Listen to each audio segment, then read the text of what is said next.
네, 안녕하십니까. 오후반, 단국대학교 오후반 그 명절 읽기 수업을 지금 진행하도록 하겠습니다. 자, 여러분들께서는 지금 이 수업을 준비하기 위해서, 어, 우리가 갖고 있는 지정도서, 이 일리아스라고 하는 책을 보시면 됩니다. 자, 오늘은 작품에 들어가기 전에 이 작품에 대한 기본적인 내용을 한 번 더 설명을 하겠습니다. 그리고 다음 시간에 다음 주차부터 해갖고 작품 안으로 들어가도록 하겠습니다. 자, 수업 시간이 3시간 수업이 온라인 수업에서 30분으로 지정되어 있습니다. 그래서 제가 한 주에 할 수 있는 수업은 현장 수업은 3시간이지만 온라인 수업일 경우 30분입니다. 30분 안에 이 오늘 호메로스 그 일리아드를 쓴 호메로스에 관한 얘기, 즉 일리아드에 대한 얘기를 갖다가 기본적인 부분을 좀 설명하겠습니다. 여러분께서는 이렇게 하시면 되는데 이 우리가 정해놓은 교재를 보시는데 앞부분하고 뒷부분에 보면 설명이 있거든요. 자, 그래서 오늘 진도를 30분 동안 21페이지부터 23페이지 나가게 되죠. 자, 그러고 난 다음에 뒤로 가게 되면은 그 752페이지부터 나오는데 752에서 754 정도 755페이지 정도 하면 이제 진도를 나갈 수가 있다. 이렇게 이제 얘기를 할 수 있는. 다시 한번 얘기드립니다. 오늘 수업하는 거는 우리 교재에서 21페이지에서 23페이지, 21페이지에서 23페이지, 요거에서 건너뛰고 752에서 755, 752에서 755, 요것에서 중요한 설명을 하는 것으로서 작품 설명을 간단하게 하겠습니다. 자, 그러면 여러분들은 21페이지를 펴갖고 이걸 이제 보면서 좀 설명을 하도록 하겠습니다. 자, 이 번역한 천병희 번역자가 이 독자들을 위해서 이해할 수 있도록 설명을 좀 해놓고 있는데, 이제 서문의 제목을 이렇게 달았어요. 호메로스, 그리스 정신의 출발점이자 원천이다 라고 얘기해요. 왜 그러냐면요, 이 첫 문장에 이미 그 설명이 나온다. 자, 호메로스는 두 가지 중요한 서사시, 양대 서사시라고 하는데, 일리아스와 오디세이아라고 하는 거를 갖다가 남기게 되는데, 그 외에도 많이 썼습니다만, 이 두 개가 가장 중요한, 기원전 6세기 이후 그리스의 교과서다. 음성자들에 의해 전 그리스에 유포되고, 지식인들에 의해 암기되었다. 그래서 그리스의 언어와 문학, 조형미술, 나아가서 그리스인들의 자의식을 형성하는데 큰 영향을 주었고, 그렇기 때문에 바로 앞에 나왔던 그 제목에 말하는 것처럼 그리스 정신의 출발점이자 원천이다. 그러니까 인류 문명의 원류라는 거죠. 인류 문명. 서양의 사고방식, 사상의 원류. 그죠? 원류. 그러니까 원류라고 하는 거는 물이 시작되는 첫 출발지가 원류입니다. 그러니까 아주 기본 중에 기본, 토대라고 얘기할 수가 있다는 거예요. 자, 그러면 이 문장 자체가 굉장히 함축하고 있는 바가 큰데, 그러면 여기 이제 음송자들이라는 말을 시간이 없어가지고 이런 것까지 다 설명하기 좀 그렇지만, 이 뭐냐면요, 음미합니다. 음미한다는 건 노래하기 전에 이 생각을 막 해보는 게 깊이. 그러다가 아 좋다 하면서 노래를 부른다는 거예요. 음미하고 노래 부른다 이 말이에요. 이걸 갖다가 랍소디스트라고 그래요. 랍소디스트. 자, 그래가지고 이제 따라하던 이런 노래 부르던 사람들이 있었다라고 하네. 그러다 보니까 이 호머의 노래를 들으면서 이게 이제 자꾸 말로 이제 하다가 글로 쓰게 돼요. 문학이 되는 거예요. 그러고 난 다음에 이걸 갖다가 표현해보고 싶어. 그럼 미술에다 표현하고 싶으면 미술이 되는 거예요. 그러고 난 다음에 이 사람들이 이걸 가지고 자기를 생각하죠. 나는 누구인가를 생각하는데 이 자기가 자기를 생각하는 자의식 형성에 엄청난 영향을 줬다라고 하는 것이죠. 이걸 갖다가 여러분들이 이해를 해야 된다. 그래서 이것은 바로 밑에 나오는 것처럼 인간적인 삶의 본질이다라고까지 얘기를 하고 있습니다. 그래서 이 그리스 사람들은 어떻게 돼요? 호머의 양대 서사시를 마치 유대인들이나 기독교인들이 귀하게 여기는 유일무이한 이 경전이 뭐냐? 성경, 바이블처럼 그리스 사람들은 호머의 작품을 그들의 삶의 생명으로 생각해요. 우리 동양에도 그런 거가 있는데, 우리 이제 동양에 뭐가 있어요? 여기 보면서 공자, 맹자가 있죠. 그죠? 이게 이제 동양 사상의 원류입니다. 이거는 이제 일본 사람들도 부정할 수가 없고, 우리도 인간된 삶의 어떤 기본을 여기를 읽고 난 다음에 서서 형성을 해갖고, 여기 뭐가 있습니까? 그죠? 충효가 있죠. 그죠? 이거 말할 필요 없는데, 충과 효가 있어. 충과 효가. 사람이 어떻게 공동체에 대해서 성실할 거냐. 충이고. 그러고 다음에 가족에서 윗어른, 부모나 어른들에 대해서 충실함. 충효사상. 서양 사람들도 있지만 좀 약합니다. 근데 동양 굉장히 강한데 충효사상 같은 것이 나오게 되는 것이 동양의 어떤 자의식이라고 했을 때 이제 이 그리스 사람들은 바로 호메로스의 작품을 통해서 그러한 어떤 영향을 깊이 받는다. 자, 이렇게 이제 얘기를 할 수가 있습니다. 그러니까 호모 작품은 그렇게 해가지고 대략 BC 한 8세기, 9세기에 쓰였던 걸 갖다가 6세기 이후에 많이 사람들이 읽고 막 이렇게 자기 걸로 만들죠. 근데 세월이 좀 더 흐르죠. 그죠? 한 200년 정도 더 지나면 어떻게, BC 한 5세기, 4세기 되면 철학자들이 나타나는데 그리스에서 가장 철학이 번창했을 때가 페르시아 전쟁 끝나고 난 다음에 그때 소크라테스부터 나오면서 플라톤, 아리스토텔레스로 이어지는 이 철학의 계보가 이런 사람들이 이제 생각하는데 플라톤 같은 사람은 이제 그때 생각해보니까 뭐 교육이 그렇게 적합하겠냐 하면서 그리스 내에서는 다른 의견을 지닌 사람도 있었다라고 하는 것이죠. 비판도 하기도 했지만은 아리스토텔레스라고 하는 그 후대 사람은 또 필요하다고 생각하면서 호모를 또 극찬하고 왔다 갔다 이렇게 하다가 로마에서는 이걸 갖다가 굉장히 또 중시하는 그런 분위기가 있다 이 말입니다.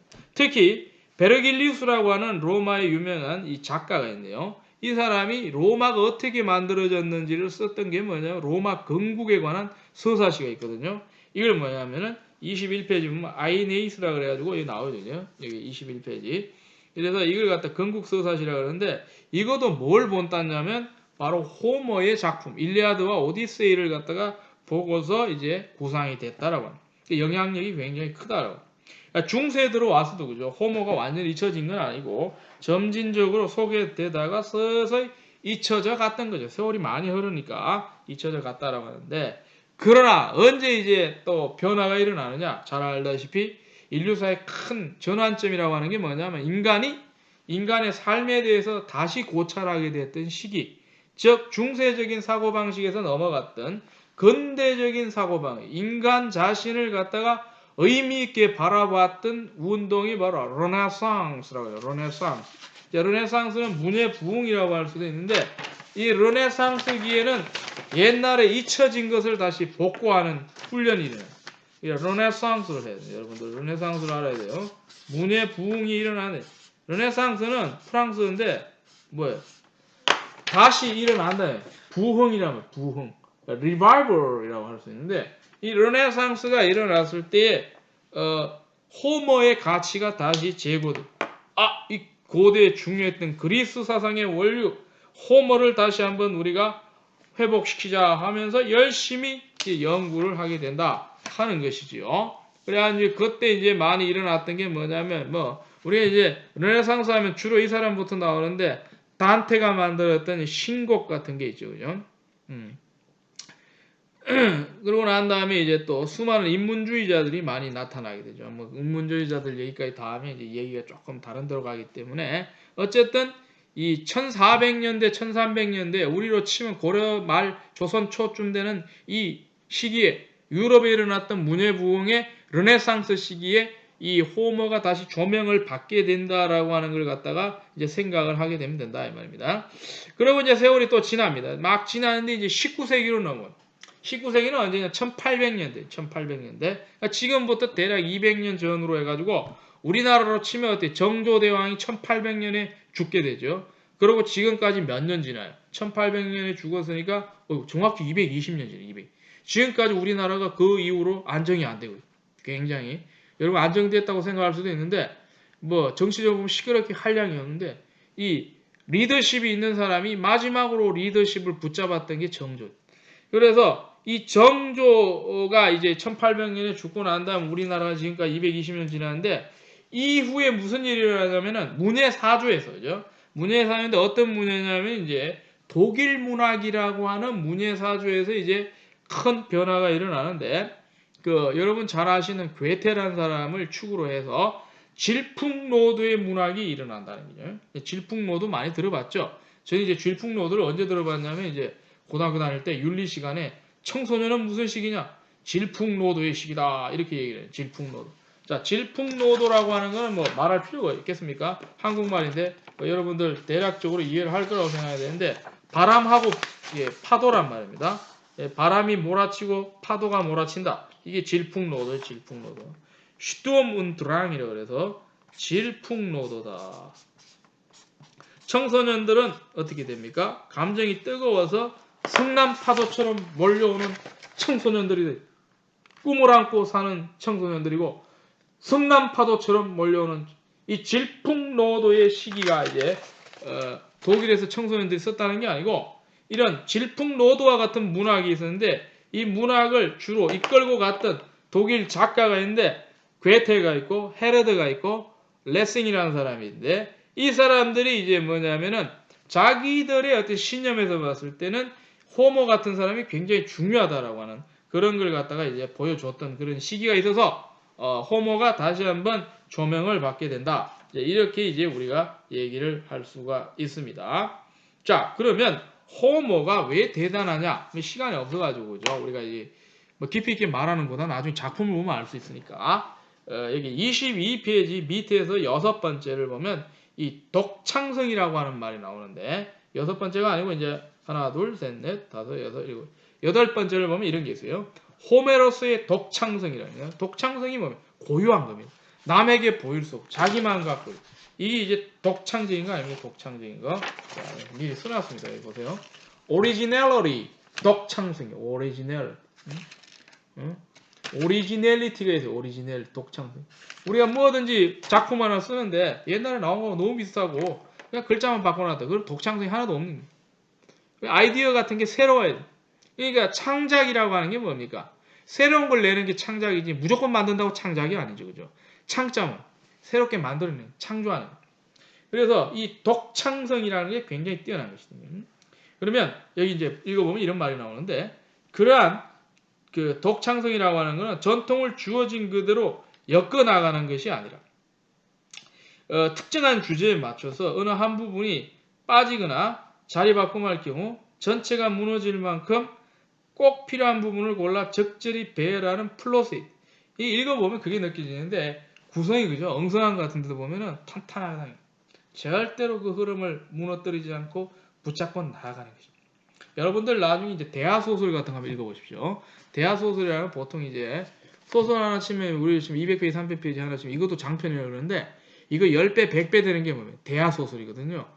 큰 강처럼 길게 나와. 그러니까 대하소설 하나 쓰려면 뭐 기본에 한 책 한 10권 쓴단 말이에요. 그러면 이게 쓰는 게 금방 쓰는 게 아니고 쓰는 데만큼 시간이 많이 걸리는 게 이게 처음부터 끝까지 흐름, 줄거리 잡아내는 데만 해도 몇 년씩 생각을 해요. 그러면 쓰기 전에 이미 스케치가 돼 있어요. 그러니까 예를 들어 메모지 같은데 꽉 해갖고 수백 페이지 이 작품이 어떻게 갈 건지의 설계도가 다 그려져 있습니다. 그걸 가지고서 아기자기하게 버무려 나가는데 절대로 중요한 대목에서 원칙을 지키고 이게 헷갈려 갖고 중복되거나 반복되거나 앞뒤가 안 맞는 것이 안 나오게 만들어 놓고 쓰는 것 이게 대하소설 잘 쓰는 거거든요. 마찬가지로 호머는 15,000행 정도를 막 씁니다. 그죠? 일리아드 같은 건 15,000행. 15,000행이면 여기 나와 있는 게 그죠? 그 중에 1분인데 그죠? 이게 그 중에 몇 분의 1도 안 되네. 그러면 이 사람이 쓴 걸 쭉 하면 이런 책이 몇 권 나올지 알 수. 근데 그 흐름이 정확히 아구가 맞아 떨어진다라고 하는 거지. 굉장히 뛰어난 그런 어떤 구성 능력, 플롯이라는 플롯이 굉장히 중요하다는 거죠. 뭐 요즘 갈수록 굉장히 강조되고 있는데 좋은 작품은 구성이 압도적으로 중요합니다. 그 구성을 잘 해내느냐에 따라서 독자들이 이제 특히 독자보다도 수준 높은 게 평자들입니다. 평자들이 이걸 갖다가 판단해내죠. 영화 같은 것도 보게 되면 이제 구성이 좋은 거. 예를 들면 이제 범죄의 재구성. 2004년 정도 나왔나요?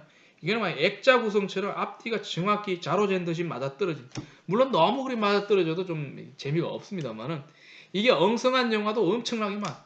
그걸 또 예술이라고 말하는 사람들도 있고 보기 나름이니까. 그러니까 이 호모가 지니고 있는 구성의 어떤 완결 구조라고 하는 거 이게 굉장히 중요하다.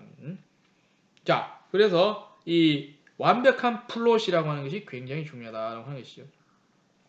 자, 그러고 난 다음에 이제 22페이지를 계속 보게 되면 끝에서 두 번째 호모의 또 다른 매력은 뭐냐? 세계를 놀라울 정도로 총체적. 그러니까 호모가 바라보는 세상 있죠, 그죠? 세상을 총체적이라고 하는 것은 그냥 뭐 두리뭉실하게 한 군데서 하나 퍼갖고 오는 게 아니라 그리스 전체의 어떤 사고의 범위 속에서 종합해내고 있다는 거예요. 집대성해내고 있다는 거예요. comprehensively 한다는 거죠. comprehensively. 이걸 다 커버해낼 수 있는 그런 능력이 여기에 나오고 있다는 거죠. 자, 예를 들어 보면 호모가 다양한 비유들을 갖다가 자주 사용합니다. 이런 비유가 뭐 지규법, 언유법 있잖아요. 그죠? 이것도 인간의 삶과 인간 정신에 대한 총체성의 구현이라고 하는 그런 큰 그림이 있다는 거죠. 호모의 이 머릿속에는. 그죠? 그러한 총체성의 단적인 예가 뭐냐면 아킬레우스라고 하는 이제 등장인물, 이제 아주 뛰어난 무술 능력을 지닌 장군. 이 지니는 무기가 방패가 있어요. 방패. 근데 거기에는 결혼식과 재판 같은 평화로운 생활과 포위와 기습 같은 긴박한 전시 상황, 그리고 농부와 목자와 포도 재배자들의 전원 생활 등 인간의 온갖 활동상이 여기에 다 담겨져 있다. 이렇게 형상화하는 능력이 아주 총체적이라는 거예요. 그 전체 위에 별이 총총한 하늘이 걸려 있는데 그 둘레는 세 개의 강, 아주 큰 거예요. 오키아노스가 흐르고 있다. 이런 것만 예를 들어봐도 이 호모가 구상하는 세계의 이 광범위함과 이 완결 구조력이라고 하는 것은 정말 압권이다라고 하는 것이다. 자, 그래서 여기까지 이제 호모가 그리고 있는 이 세계가 굉장히 총체적이고 구조가 뛰어나다라고 하는 얘기를 이 번역하신 분이 얘기를 하고, 그걸 안 다음에 이제 여러분 이해를 돕기 위해서 하나 덧붙여서 좀 얘기를 하자면 23페이지에 보면은 끝에서 두 번째 달라고 보면 이런 얘기 나옵니다. 이 번역하는 과정이 몇 단계에 걸쳐서 이루어졌다라고 하는 얘기라고 있는데, 그리고 이분 또 이 번역을 하기 위해서 엄청나게 긴 세월에 걸려서 연루돼서 살았다라고 하는 얘기라고 해요. 자, 이 서문을 쓰던 시점이 2015년이에요. 그러면 지금부터 5년 전인데 이분이 이 번역을 처음에 완성시킨 게 1982년. 오늘의 기준에서 38년 전. 그러고도 이 사람이 2015년에 몇 번에 걸쳐서 보강해서 또 뭐라 그럽니까? 작품을 조금씩 손보는 거죠. 좀 더 나은 번역을 하고. 그래서 개정판이 나왔다는 그런 얘기. 이 번역은 1982년 처음으로 원전을 번역한 뒤에 1996년도에 1차로 개정을 하고 2006년도에 10년이 지나죠. 2차로 개정을 하고 이제 2015년이죠. 다시 3차를 내놓는다. 왜 그러냐 하면 여기 나오는 게 호모의 서사시는 고전들의 고전인 까닭. 고전이 다 훌륭한 작품인데 훌륭한 것 중에 훌륭한 것. 그냥 베스트 오브 베스트, 킹 오브 킹이란 말이에요. 킹 오브 킹. 여러 독자층이 두루두루 읽을 수 있도록 지속적으로 손을 봐요. 보강을 해야 돼. 새롭게 선보이는 이 책, 여러분이 갖고 있는 이 책은 어떻게 돼요? 독자들을 고려해서 가독성을 다시 한번 끌어올려. 이 가독성이라고 하는 게 뭐냐면 제가 밑에 써놨는데 읽기에 편한 것, 쉽게 읽혀지는 것을 가독성, readability, 읽을 수 있는 수준. 예를 들어서 독자 수준을 높여갖고 너무 어렵게 쓰면 어떻게 돼요? 좀 이렇게 학력이 떨어진 사람 좀 보고 싶잖아요. 고절도 좀 봐야 되겠고 중절도 봐야 되겠고 대학원 안 나온 사람도 봐야 돼. 그런데 이런 사람도 좀 더 많이 포용하려면 어떻게 돼? 글을 고민해서 이게 이해하기 쉽게 써요. 무조건 쉽게 써도 안 되거든요. 그러니까 이런 가독성에 대한 고민이 가장 어려운 작업이다. 모든 사람을 만족시킬 수 있도록 쓰는 건 불가능하기 때문에 주로 많은 사람을 만족해. 모든이 아니고 만. 그걸 하기 위해서 자꾸 하는 게 뭐예요? 가독성을 끌어올린다는 거예요. 가독성을 끌어올리기 위해서 엄청난 고민을 했다라고 하는 그런 얘기. 여기까지 해놓고 보죠. 이제 시간이 많이 갔습니다만 뒤로 아까 얘기한 것처럼 여기 보면은 여기 752페이지로 가갖고 나머지 시간에 그럼 호모에 대한 작품 해설이 이제 나와. 이 구조적인 해석이고 작품에 대해서 좀 얘기를 하는데 원론적인 얘기가 좀 나오는데 752페이지를 펴세요. 해설하고 나와요. 호메로스의 작품과 세계. 번호가 계속 매겨져 있는데 우리가 이게 다 할 수 있는 건 아니에요. 작품 해설이 되게 길단 말이에요. 끝까지 보면요. 777페이지까지 있는데 이게 다 필요한 것도 아니고 시간도 별로 없으니까 간단하게 핵심만 찌르고 다음 시간에는 이제 작품 안으로 들어가서 봐야 되니까. 자, 1이 나오는데요. 그리스 문학의 전승과 호메로스. 이 전승이라는 개념을 알아야 돼요, 여러분들. 이거 설명하는 것만 해도 중요합니다. 여기 지금 써놨죠. 전승이 뭐예요? 트래디션이에요. 전통만이 있는 게 아니고 전승이 뭐냐면 전달하다는 말이에요. 전달해서 후대 사람이 받아서 보게 하는 거. 트레디션, 그러고 난 다음에 전성이라는 전성. 원래는 어디서 나오냐면 라틴어에 트라디레라고 하는 말이 나왔습니다. 트라디레. 트라디. 전달해주다. 전달해주는. 핸드오버를 하는 거죠. 전달해주는데, 이 어디서부터 이제 이어져 내려왔느냐 이 말이에요. 자, 그리스 문학은 호머의 일리아드와 오디세이로부터 시작되는 것이다. 그렇다면은 그리스 문학이 다른 민족들의 문학처럼 어둠에 쌓인 먼 옛날부터 해서 점차적으로 확고한 형식과 선명한 내용을 갖추게 된 게 아니라 처음부터 뭐야? 호머처럼 잘 만들어진 작품이 이렇게 나왔다라고 하는 걸 이게 전제로. 자세한 시간이 없어가지고 여러분 읽어보시고 저는 이제 그 다음에 중요한 걸 얘기를 하는데 그래서 752페이지 중간쯤 보면 이제 밑에서 이제 줄을 보면 8번째 줄을 한번 보세요. 그리스 문학은 처음부터 현재까지 꾸준히 많은 작품들이 독자와 필사자와 출판업자를 거느리고 있었다는 이 쉽지가 않죠, 그죠? 그 처음부터 2700년, 800년 전에 우리나라는 무슨 역사인지도 잘 모르는 그런 어둠의 시기, 알 수 없는 시기인데 여기에서 이미 호머 같은 이 저자가 있다 그러면 뭐 저자라 할 수도 있고 말 전해준 사람이라 할 수도 있는데 이걸 갖다 귀하게 듣는 독자층이 형성이 되어 있다는 게 그러니까 이걸 갖다 전달하기 위해서는 말로 갖고는 한계가 있으니까 글로 쓰는 거고 그걸 쓰다 보면 어떻게 됩니까? 여러 사람이 법 베껴 쓰면은 출판업자가 생기죠. 팔아먹는 사람이 이게 확고히 갖추어진 그런 사람이다라고 하는 것이다.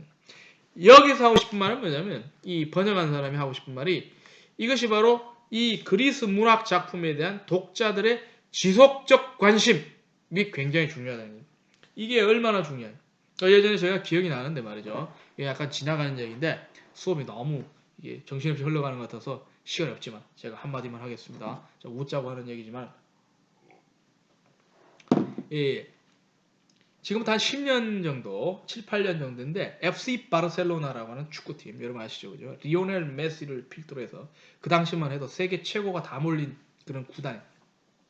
독일 방송 매체에서 궁금해서 성공의 비결이 뭐냐? 왜 이렇게 잘하냐? 해갖고 찾아갔는데 예, 그 비법을 좀 가르쳐 주십시오. 이러니까 그 이제 FC 바르셀로나 지금은 그 사람이 회장이 아니고 그 당시 회장이 뭐라 그러냐면 우리는 두 개밖에 없다. 뭐라고? 뭐 뾰족한 수가 뭐가 있냐? 첫째는 뭐냐? 그러니까 후속 세대 양성, 2세대 양성. 이 청소년 축구를 우리는 철저히 집요하게 파고든다. 첫 번째. 두 번째는 뭐냐? 인내다. 게돌트. 독일 사람은 게돌트라고 그러고 영어는 페이션스라고. 스페인 말로는 뭐라고 하겠어요? 찾아봐야 돼. 이 인내밖에 없. 인내를 해야 그게 나온다. 근데 여기서 이제 알 수 있는 건 뭐냐면 이 두 개가 함축하고 있는 키워드가 지속이라고 하는 끊임없이 후세대를 끄집어내고 끊임없이 인내를 해서 성공을 하는 그러니까 어떻게 하냐면요 여러분 알다시피 티키타카라고 하는 게 어떠냐면요 그거만큼 이제 힘 빠지는 게 없는 게 예전 전성기 때 스페인 국가대표의 모습 FC 바르셀로나가 패스웍이 뛰어났을 때 보게 되면 패스를 하는데 실수를 안 하기 때문에 그 정확한 공간을 만들어내기 위해서 적진영에 가서 공을 돌리는데 10번만 해도 지치는데 50번, 100번을 계속 패스를 합니다. 단거리 패스, 장거리 패스, 앞으로 패스, 뒤로 패스 왔다 갔다 해갖고 수비들이 스스로 항복하게 만들어요. 그래갖고 빈 공간을 만들어서 집어넣어버려요. 그래서 아무나 할 수 있는 게 아니라 바르셀로나만 할 수 있는 거지요. 어쨌든 간에 독자들의 이 지속적인 관심이 호머의 어떤 강력한 강점이었다. 이렇게 이제 우리가 얘기를 할 수가 있다는 거예요. 그래놓고 이제 그 다음 얘기를 좀 하는데 753페이지를 이제 넘어가요. 753페이지에 그 위에서 네 번째 줄이 이런 말이 있죠.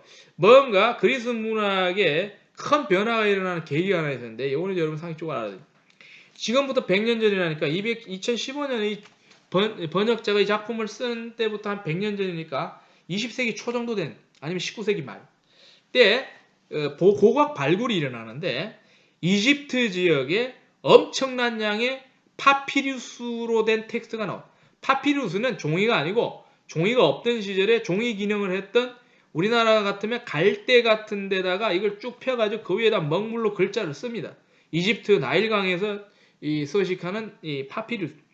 거기에 이제 글자를 써갖고 문서를 만드는데 대부분 이제 그 거래 계약서 같은 건데 일부는 문학 작품이 뭐가 나타나냐면은 그리스 문학이 쏟아져 나옵니다. 사포르나, 알카이오스나, 알크마나, 바키리테스나, 핀다로스 이런 작가들의 이 시가 막 나오는. 그러니까 어떻게 돼요? 갑자기 잊혀진 그리스 문학이 많이 나타나게끔 되면서 어떻게 됩니까? 그리스인들도 어떻게 이런 문학 작품을 갖다가 많이 다시 확인할 수 있는 그런 길이 일어나게 됐다. 이렇게 이제 얘기를 할 수가 있는 거죠. 요거는 이제 그 정도로 얘기를 좀 들어보시고, 그러고 난 다음에 이제 그 754페이지 갖고 간단하게, 여기 이제 좀 중요하긴 한데, 여러분들 그 구조를 다시 한번 정리하도록 하겠습니다. 뭐냐면요, 요런 말이거든요. 그 호머가 쓴 거 중에는 크게 보면은 한 8가지 큰 서사시가 있는데, 그 중에 이 2가지가 잘 알려져 있다는 거죠. 2가지가. 이게 뭐냐면은 이제 일리아드와 오디세이가 있고, 나머지는 전하지가 않아요. 이 소실들. 우리 이제 오늘날 보는 남대문 이런 것들도 원래 처음 만들어진 그 모습 그대로 있는 게 절대로 아니에요. 우리 6.25 전쟁만 보더라도 거의 다 무너질 뻔 하다가 껍데기 일부만 남은 거, 그거 다시 그 상태에서 보존한 거. 우리가 지금 갖고 있는 많은 탑 문화 유물들도 몽고 쳐들어오고 일본 쳐들어오고 해가지고 많이 파손돼 갖고 완전히 새로 고친 것도 있고 일부가 있다는 거예요. 그래서 우리가 갖고 있는 일리아드와 오디세이가 좀 남아 있는 거지, 나머지는 원래 또 다른 것도 있는데 없어져 버렸다는 거예요. 그 얘기를 좀 하는 거죠. 자, 고대 그리스의 수많은 754페이지 영웅 서사시 가운데 지금까지 남아있는 일리아스와 오디세이다. 그리고 두 편의 서사시는 또 방대하다. 즉, 일리아드만 하더라도 15,000행이래. 줄이 15,000개입니다. 그럼 이런 책 몇 개를 만들어야 돼요? 15,000개. 그러고 난 다음에 오디세이도 많은데 12,000행. 이른바 서사시권이라는 큰 전체 중에 이 트로이아 서사시권이라는 한 부분의 일부입니다. 트로이아 서사시권이라고 하는 건 그 계통의 책이 더 많은 분량이 있는데, 그거는 이 지금 2가지 얘기하는 거는 그 중에 일부밖에 안 돼요. 나머지는 없어졌는데 있다라고 하는 그 얘기라는 것이죠. 그러면 트로이아 서사시권은 하나의 통일된 전체를 이루는 8편의 서사시로 원래 되어 있다는 거예요. 첫 번째가 키프리아건. 이게 뭐냐면요, 이 트로이로 왜 쳐들어가는지 이유가 나오는데, 여러분 영화 트로이라고 하는데 보면 파리스라고 하는 트로이의 왕의 둘째 왕자가 그리스 땅에 놀러 와갖고는 자기를 갖다가 손님으로 받아줘 갖고 대접해주는 그 왕 메넬라우스의 젊은 마누라를 갖다가 꼬덕여서 같이 야반 도주하죠. 그죠? 그 스토리가 어디 나오냐면요, 첫 번째인 키프리아에 나온다는 겁니다. 그리고 난 다음에 전쟁을 일으키기 위해서 연합군이 구성이 돼서 트로이 도착할 때까지 다루는 게 바로 키프리아고, 두 번째가 우리가 갖고 있는, 가서 무슨 일 벌어지냐? 일리아스에 대한 얘기가 나오는 거예요. 자, 그리고 세 번째는 뭐냐면 또 딴 얘기가 또 나오죠. 거기 가서 이제 격가지 얘기들이 나오는데, 아이티오피스라고 하는 데가 있는데, 아킬루스라고 하는 이 트로이 전쟁의 영웅 중에 한 사람이 거기 가면 또 다른 부족들이 있는데, 멀리 떨어지면 여자들만 사는 부족, 이 아마존족이라고 그러는데, 이 여자들하고 이제 어떻게 됩니까? 분쟁이 벌어져가지고 이렇게 싸우는 얘기도 나오고, 그러고 난 다음에 네 번째는 뭐냐면요, 이 소 엘리아스라고 그러는데, 일리아스 작은 일리아스 얘기를 하는 게 또 있고, 다섯 번째는 뭐냐면 일리오스의 함락이라고 하는 부분이 있습니다. 이거 이제 트로이 목마를 써가지고 함락시키는 부분이 있고, 이 여섯 번째 가면은 귀향이라고 그래요. 귀향은 이제 원정 간 사람 중에 일부가 살아서 돌아오는 거고, 일곱 번째에 이 사람 이름을 따서 만들었는데 돌아온 사람 중에 한 사람이 오디세이아가 나오고, 여덟 번째는 뭐냐, 텔레고노스라고 하는 얘기가 있는데, 이건 또 오디세이아 이후 예언자 테이레시아스가 지시한 대로 오디세우스가 여행한 것과 그의 아들 텔레고노스가 살해당한 얘기를 다 다루고 있다 하는 그런 얘기가 되는 거예요. 그래서 이 큰 8개 중에 우리 주목을 받는 것이 바로 일리아드와 오디세이아다라고 하는 그런 얘기를 할 수가 있는 것이다 하는 것이죠. 자, 뭐 나머지는 시간 관계상 시간이 다 가버렸기 때문에 못하는 것이고, 그래서 이제 우리는 이제 다음 시간에 앞으로 돌아가면은 이 책만 하더라도 장이 몇 건이냐면 24개인가 이렇게 있더라고요. 그래서 이것도 트로이 전쟁 전체가 다 나오는 게 아니고 그 일부밖에 안 된다는 거예요. 그런데도 이렇게 얘기할 거리가 많다. 그래서 다음 시간에 일단 제가 그 1권을 보죠. 그죠? 25에서 55만 원. 원래는 뭐 하루에 2번씩 하려고 했는데 시간이 30분으로 줄어드는 바람에 그렇게 할 수가 없어서 이렇게 진행하다가 온라인 아니고 현장으로 들어가면 이제 우리가 이 진도를 나가면서 현실에 맞게 여러분들이 많이 이제 토론하는 훈련도 하고 그래야 되니까 지금 그렇게 할 수가 없습니다. 제가 주입식으로 수업을 하고 현장 들어가면 이제 진도를 나가면서 토론이나 아니면 조별 활동을 많이 하는 쪽으로 하도록 하겠습니다. 오늘 여기까지 하겠습니다. 수고하셨습니다. 감사합니다.